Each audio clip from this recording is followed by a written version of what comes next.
जैसा कि हमारे पास इसमें 4 पैकेजेस यूज़ हुए हैं। अभी हम मेन पैकेज में आते हैं, ब्लॉक पैकेज जो हम सबसे फर्स्ट पैकेज है, फिर एक कम्युनिकेशन है, एक वैलिडेशन वाला पैकेज है और एक व्यू वाला पैकेज है।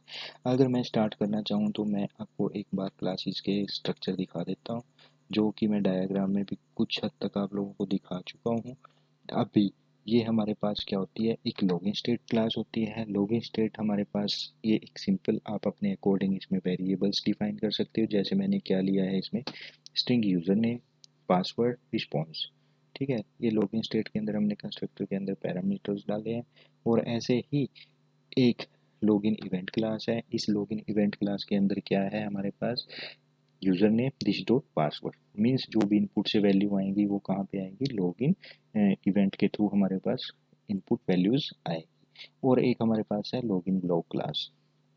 ब्लॉक क्लास जो हमारे पास लॉगिन ब्लॉक के नाम से, वो एक्सटेंड किसको करती है, ब्लॉक ब्लॉक को एक्सटेंड करती है। और लॉगिन इवेंट एक जेनरिक्स, एक हमने दूसरा डाला लॉगिन स्टेट। मीन्स हमारे पास कौन से हैं, एक हमारे पास लॉगिन इवेंट, इसका जेनरिक्स क्या है, ब्लॉक का एक लॉगिन इवेंट है, और एक क्या है लॉगिन स्टेट। ये हमने दो इसके जेनरिक्स यहाँ पे पास किए हैं।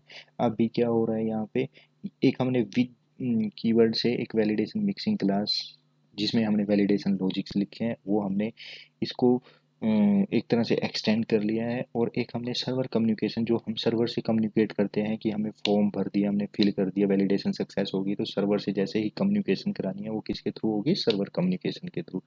हमने एक क्लास के अंदर कोड लिखा हुआ है सर्वर से कम्युनिकेट करने के लिए। अभी आज की वीडियो में हम करेंगे डिस्कस वैलिडेशन से रिलेटेड। अभी हमारे पास क्या है, एक लॉगिन ब्लॉक। लॉगिन ब्लॉक एक क्लास थी जिसके अंदर हमारे पास ब्लॉक क्लास से वो जेनरिक्स थे, ब्लॉक क्लास से एक्सटेंड होती है। अब लॉगिन ब्लॉक का हमने इनिशिएट कर दिया इसको। और नेक्स्ट लाइन पे आते हैं, तो एक इनिशियलाइज किया हमने login state class. Login state class कौन सी है हमारे पास, ये लॉगिन स्टेट क्लास जिसके अंदर हमने स्टेट्स मैनेज किए हैं कि हमारा क्या लॉगिन ऑथेंटिकेट हुआ है, इस सर्वर से सक्सेस आया है, या फिर हमारी वैलिडेशन सक्सेस हो चुकी है क्या नहीं हो चुकी है। ये सब हम किस में मैनेज करते हैं, एक स्टेट मैनेज करते हैं। मीन्स हमारे पास एक फॉर्म होता है, उस फॉर्म की हमारे पास क्या क्या स्टेट होती है वो हम एक स्टेट क्लास के अंदर मैनेज करते हैं। ठीक है, ऐसे ही हमारे पास दोबारा से हम लॉगिन ब्लॉक क्लास के अंदर आते हैं। लॉगिन ब्लॉक क्लास के अंदर जैसे ही, अब इस फ्लो को अच्छे से समझने के लिए हम देखते हैं, map to state is called whenever an event is dispatched by the presentation layer. इसको समझने के लिए हम एक प्रेजेंटेशन लेयर में जाते हैं, जहाँ की हमारा एक लॉगिन फॉर्म है। लॉगिन फॉर्म क्या है, हमारा एक प्रेजेंटेशन लेयर है जो कि यूजर इनपुट फॉर्म होता है। इसमें देखना आपको एक, ये आई थिंक एवरी सबको ये क्लियर होगा कि लॉगिन व्यू हमने एक स्टेटफुल विजिट से लिए एक्सटेंड किया। इसमें हमने एक लॉगिन स्टेट क्लास बनाई है। अब ये लॉगिन स्टेट क्लास है जो, उसके अंदर हमने login block, base class actually मैंने एक अलग से बेस क्लास बनाई है, जो कि मैंने कुछ मेथड इसमें डिफाइन किए हैं, जिससे हम प्रॉपर्टी, जैसे मैंने अलर्ट डायलॉग लगाया है, तो बेस क्लास से मैं एक बार, मैंने वन टाइम कोड लिखा हुआ है, उस क्लास को मैं ऑब्जेक्ट बना के उसके फंक्शन को कॉल कर लेता हूँ। ये मैं आपको दिखा देता हूँ अभी थोड़ी देर में बेस क्लास का कोड।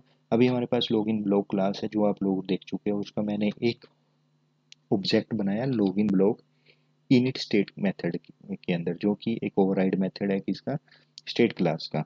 इसके अंदर हमने लॉगिन स्टेट कंस्ट्रक्टर पास किया है लॉगिन ब्लॉक के अंदर। लॉगिन स्टेट, एक लॉगिन ब्लॉक कंस्ट्रक्टर था, वो इनपुट किस टाइप की लेता है, वो लेता है लॉगिन स्टेट।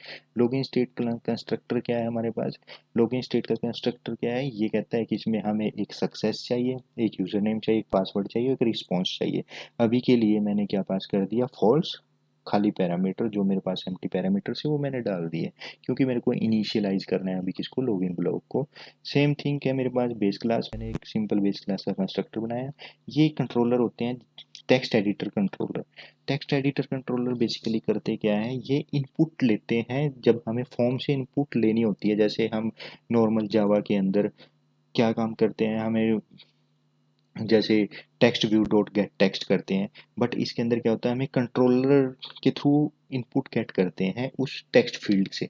ठीक है, ये अभी जैसे ही थोड़ा नीचे आएंगे तो आप समझ जाओगे इस कोड के थ्रू। ये हमने एक विजेट होता है, डिफॉल्ट मेथड होता है, वो स्टेट क्लास के अंदर ये हमने स्कार्फ फोल्ड लिया है, जो कि आप लोगों को डिजाइन पैटर्न ऑलरेडी पता होगा। यहाँ से हम स्टार्ट करते हैं ब्लॉक लिस्नर। ब्लॉक लिस्नर हमने स्कार्फ फोल्ड की बॉडी के अंदर एक ब्लॉक लिस्नर एक क्लास लिया है, जो कि क्या करती है, एक ब्लॉक लिसनर एक invoke response to state change in the block. जैसे ही ब्लॉक के अंदर जो ब्लॉक क्लास है, मीन्स ये लॉगिन ब्लॉक क्लास है, इसके अंदर कोई भी स्टेट चेंज होगी तो वो किसको कॉल करेगी, वो कॉल करेगी हमारे पास ब्लॉक लिसनर क्लास को, जो कि कहाँ पे है, ये जो हमारे पास लॉगिन ब्लॉक लिसनर, जो कि हमारे पास लॉगिन फॉर्म के अंदर है ब्लॉक लिसनर। और ये ब्लॉक हमने एक ब्लॉक का यहाँ पे ऑब्जेक्ट था वो हमने पास कर दिया। अब ये इसकी जो हमारे पास इसके पैरामीटर्स होते हैं, जो हमारे पास कर ओवरराइड मेथड टाइप ही होता है, ये एक यहाँ पे कंटेस्ट और स्टेट पास लेता है, ये जो इसका एक बॉडी स्ट्रक्चर है, जो हमारे पास ये ब्लॉक लिस्टनर क्लास होती है। ठीक है, अब इसके अंदर हम स्टेट गेट करते हैं कि स्टेट इस क्या ये लॉगिन ब्लॉक वाली स्टेट है, क्या ये सक्सेस है या ट्रू है। अगर ये ट्रू है, सक्सेस है, उसके अकॉर्डिंग हमने क्या दिखाया, एक अलर्ट डायलॉग बॉक्स दिखा दिया। और उसको कहाँ पे किस एक्सटेंड किस क्लास के अंदर है, वो बेस क्लास के अंदर है। बेस क्लास में दिखा देता हूँ ताकि आप लोगों को कोई कंफ्यूजन ना रहे। ये मैंने एक नॉर्मल बेस क्लास बनाई है, इसके अंदर क्या दिखाया हुआ है, एक शो अलर्ट डायलॉग दिखाया हुआ है। ठीक है, इस क्लास के अंदर ये कोड आप, ऐसे ही मैंने एक इनपुट फॉर्म भी बनाया हुआ ताकि मैं इसको रीयूज कर सकूं बार बार।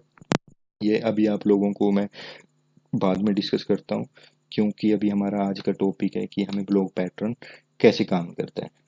ठीक है, अभी लॉगिन व्यू पे आए, सेम ही थिंग है हमारे पास ब्लॉक बिल्डर। ब्लॉक बिल्डर जैसे ही लॉगिन ब्लॉक बिल्डर विजेट is to new block builder handle buildings the new widgets in response to new state. जैसे ही ब्लॉक के अंदर से हमारे पास कोई न्यू स्टेट चेंज होती है तो ब्लॉक बिल्डर क्या करता है, एक तरह से बिल्ड करता है फंक्शंस को, पैरामीटर्स पास करता है। जैसे कोई इनपुट आई है तो उस इनपुट को हमें जो यूआई कंपोनेंट्स है उनको पॉपअप कराने के लिए, उनमें वैल्यू डलवाने के लिए, जैसे हमारे पास सर्वर से डाटा आया है, उस सर्वर के डाटा को आप एक लिस्ट में डिस्प्ले कराना चाहते हो तो वो किसके थ्रू होगा, ब्लॉक बिल्डर हमारे पास क्लास है, जिससे हम मतलब उस डाटा को गेट करके उसको आगे पास कर सकते हैं। जैसे ही लॉगिन फॉर्म क्लास है, यहाँ पे ये लॉगिन फॉर्म है। आई थिंक मैं थोड़ा सा ओवरव्यू दे देता हूँ। ये लॉगिन फॉर्म है, एक हमने स्क्रॉल चाइल्ड व्यू के अंदर इसको डाला है। इसको डालने के बाद हमने टेक्स्ट फील्ड लिया है। ये हमारे पास टेक्स्ट फील्ड के अंदर कंट्रोलर है, कंट्रोलर के अंदर यूजर नेम कंट्रोलर है, और ये हमने बॉर्डर वगैरह दिया है इसका। सेम ही हमारे पास टेक्स्ट फील्ड है पासवर्ड कंट्रोलर। पासवर्ड कंट्रोलर के अंदर हमारे पास पासवर्ड वैलिडेट होगा। ऑब्सक्योर टेक्स्ट प्रॉपर्टी है, इसको ट्रू कर दिया, मीन्स वो जो हमारे पास पासवर्ड एक पासवर्ड फॉर्मेट में आए। नेक्स्ट हमारे पास होगा एक फॉर्म होगा, यहाँ पे सबमिट बटन होगा, जिससे हम लॉगिन फॉर्म में यूजर नेम पासवर्ड डालेंगे। उसके बाद हम किसको क्लिक करेंगे, login block dot add.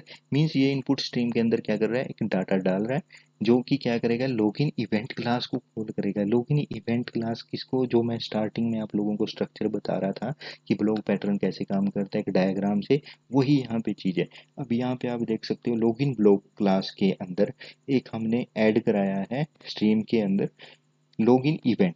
Login event के अंदर हम कंट्रोलर दिए हैं, user controller dot text, password controller dot text. दो वैल्यूज आ गई है हमारे पास इसमें। और ये कहाँ पे गया, ये गया हमारे लॉगिन इवेंट क्लास के अंदर। मीन्स दो वैल्यू कहाँ पे असाइन होगी, यूजर नेम या और पासवर्ड, यहाँ पे हमारे पास वैल्यू इन वेरिएबल्स के अंदर असाइन होगी। और हम पहले पढ़ चुके हैं कि लॉगिन इवेंट जैसे ही कॉल होता है तो वो किसको कॉल करता है, मैप इवेंट स्टेट को। मैप जो किसके अंदर है, वो हमारे पास है लॉगिन ब्लॉक के अंदर। मीन्स जैसे ही वो हमारे पास ऐड किया, ऐड करने के बाद लॉगिन इवेंट कंस्ट्रक्टर किसको कॉल देगा, इस map event to state function को। अब यहाँ पे थोड़ा सा हमें ट्रिकी जब देखना है थोड़ा, यहाँ पे हमारे पास event event is login event. Event means ये एक चेक लगा है, इसके अंदर हम मल्टीपल इवेंट्स हैंडल कर सकते हैं कि रजिस्टर का करना है, फॉरगेट पासवर्ड का करना है। अभी हम लॉगिन इवेंट का चेक कर रहे हैं तो इसलिए हमने क्या लगा दिया, यहाँ पे एक चेक लगा दिया, इवेंट इज लॉगिन इवेंट। अब हमें क्या करना है, check empty string. Check empty string क्या फंक्शन है, किस क्लास के अंदर है, ये क्लास हमारे पास वैलिडेशन मिक्सिंग क्लास के अंदर ये फंक्शन है। ठीक है, जो कि वैलिडेशन मिक्सिंग में खोल के दिखा देता हूँ आपको। इस क्लास के अंदर ये फंक्शन है, इस फंक्शन में वैलिडेशन हो रही है कि जो पैरामीटर आएगा उसके अकॉर्डिंग वो आउटपुट देगा। जैसे ही वेर नेम अगर एम्प्टी होगा तो वो ट्रू होगा, अगर फॉल्स होगा तो अगर उसमें कुछ डाटा होगा तो फॉल्स देगा। ऐसे ही यहाँ पे वैलिडेशन हुई, ये क्या किया, yield add a value to the output